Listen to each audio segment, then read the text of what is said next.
चलिए देखते हैं आज की ताज़ा और मुख्य समाचार। तो देखने से पहले सबसे पहले आप लोग से रिक्वेस्ट है कि चैनल को सब्सक्राइब और वीडियो को लाइक करके शेयर कर दें। तो चलिए आज के ताज़ा खबरें देखते हैं क्या है आज का खास खबर। तो चलिए वीडियो पे बने रहिए।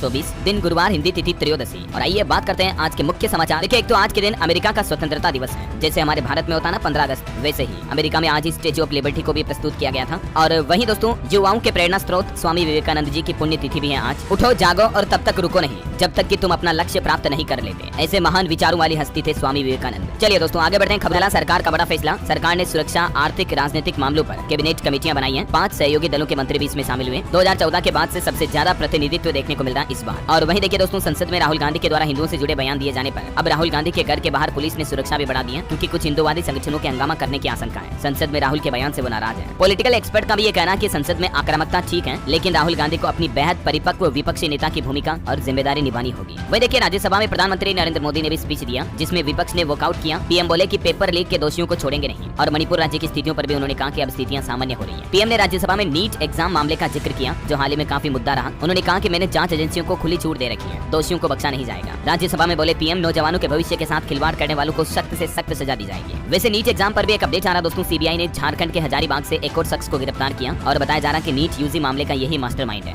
वहीं संसद के कुछ और वीडियो मोमेंट्स देखिए। एनडीए ने कहा मोदी मोदी, तो विपक्ष ने लोप लोप के नारे लगाए। धनखड़ से बोले खड़गे कि नए घर में बुलाइए। और दोस्तों, संसद के इन्हीं सब माहौल के बीच अब एक नया नियम भी लागू हो चुका है। देखिए, लोकसभा स्पीकर ओम बिरला ने नियम में एक संशोधन कर दिया है, और वो ये कि संसद में अब शपथ के दौरान कोई भी सदस्य नारे नहीं लगा पाएंगे, क्योंकि इस बार काफी नारेबाजी देखी गई। तो उसके बाद अब संसद सदन में ये नया नियम लागू हो चुका है ना। और चलिए आगे बढ़ते हैं खबरों में। देखिए, भ्रष्टाचार केस में जमानत के लिए दिल्ली हाईकोर्ट पहुंचे अब मुख्यमंत्री अरविंद केजरीवाल। सीबीआई ने 26 जून को गिरफ्तार किया था। अब इस मुद्दे पर 5 जुलाई को कल सुनवाई होगी हाईकोर्ट में। और खबर तो ये भी है कि अरविंद केजरीवाल की मुश्किलें और मुसीबत और बढ़ सकती हैं, क्योंकि अब एक और मामले में भी एलजी ने केंद्र सरकार से सिफारिश की है, और वो है मुख्यमंत्री आवास निर्माण मामले में ये बड़ी कार्रवाई हुई है। चलिए बड़ी अच्छी खबर देखिए रेल यात्रियों के लिए। अब आपको सफर में मिलेगा हाई स्पीड इंटरनेट का मजा। रेलवे स्टेशन पर वाईफाई को लेकर रेलवे बोर्ड की तरफ से एक नया आदेश दिया गया। दरअसल हाल ही में दोस्तों, रेलवे को जांच में ये बात का पता चला कि वाईफाई तो लगे हैं, लेकिन कई स्टेशनों पर खराब पड़े हैं। तो इन खराब पड़े वाईफाई को जल्द ही सही किया जाएगा और स्टेशनों पर यात्रियों को इंटरनेट की बेहतर सेवाएं मिल पाएगी। चलिए खबर है, खालिस्तानी समर्थक अमृतपाल सिंह को मिली पेरोल, 5 जुलाई को जेल से बाहर आए गए। और वहीं देखिए, पेरिस डायमंड लीग से नीरज चोपड़ा ने अपना नाम वापस लिया, और इसके पीछे उन्होंने कारण भी ये बताया कि उनका फोकस ओलंपिक पर है। चलिए खबर है, भाजपा के वरिष्ठ नेता लाल कृष्ण आडवाणी की तबियत एक बार फिर से बिगड़ी। निजी अस्पताल में उनका इलाज भी शुरू हुआ। अभी 7 दिन पहले आपको बताओगा उन्हें हॉस्पिटल ले जाया गया था। तो उसके बाद अभी दूसरी बार अस्पताल में भर्ती हुए हैं, दिल्ली के अपोलो हॉस्पिटल में। हम जल्द इनके स्वस्थ होने की कामना करते हैं। और बॉलीवुड से खबर है दोस्तों, 700 करोड़ के क्लब में पहुंची फिल्म कल्कि 2898। फिल्म सलार को भी पीछे छोड़कर कई नए रिकॉर्ड बनाए हैं। वहीं देखिए, बैंकिंग न्यूज से खबर, एक्सिस बैंक ने भी एफडी पर ब्याज दरों में बढ़ोतरी कर दी है। अब आपको एक्सिस बैंक की फिक्स डिपॉजिट पर भी 7.75% तक मैक्सिमम रिटर्न मिलेगा। और भी ये टेबल में देख सकते हैं आप अलग अलग टाइम पीरियड के अकॉर्डिंग एफडी पर कितना इंटरेस्ट मिलेगा। इससे पहले हाल ही में आपको बताऊंगा आईसीआईसीआई बैंक की तरफ से भी एफडी में ब्याज दरों में बढ़ोतरी की गई थी, राइट। और दोस्तों, इस महीने जुलाई में 5 बैंकों ने एफडी पर ब्याज दरों में बदलाव किया। अब आपको ज्यादा ब्याज मिलेगा। नई दरें 1 जुलाई से लागू हो चुकी हैं। कौन कौन से बैंकों पर, तो इसके रिगार्डिंग डिटेल जानकारी मैं आपको अलग से बता दूंगा डीएलएस न्यूज पर। फिलहाल देखिए आप अगला अपडेट। पतंजलि के बाबा रामदेव ने यह दावा किया कि पतंजलि को टारगेट किया जा रहा। वो बोले कि कुछ आयुर्वेद विरोधी गिरोह कंपनी की प्रतिष्ठा को नुकसान पहुंचाने की कोशिश कर रहे हैं। वहीं खबर है दोस्तों, भारतीय सोशल मीडिया प्लेटफॉर्म कू बंद हुआ। इसके फाउंडर्स बोले कि little yellow bird says finally goodbye, क्योंकि कंपनी कुछ वित्तीय दिक्कतों का सामना कर रही है। कू ऐप जो कि भारतीय सोशल मीडिया प्लेटफॉर्म तो था ही, ये ट्विटर की तरह था। आपको पता होगा इसे इंडिया का ट्विटर भी कहा जाता था, लेकिन सैडली अब ये बंद होने जा रहा है। और वहीं खबर है, जीरो ब्रोकरेज सर्विस को बंद कर सकता है जीरोधा। सेबी के नए सर्कुलर के बाद नितिन कामत बोले कि इससे रेवेन्यू स्ट्रीम खत्म हुई। मार्केट से एक और अपडेट आ रहा है, India bulls housing finance limited का नाम बदलकर अब सम्मान कैपिटल लिमिटेड कर दिया गया। और एक अच्छी रिपोर्ट भी सामने आ रही कि कोरोना काल की चुनौतियों के बावजूद भारत में गरीबी तेजी से घट रही है। हालांकि उसके बाद लोग बाग लोन बहुत ज्यादा ले रहे हैं, लेकिन फिर भी फिलहाल चिंता की कोई बात नहीं है।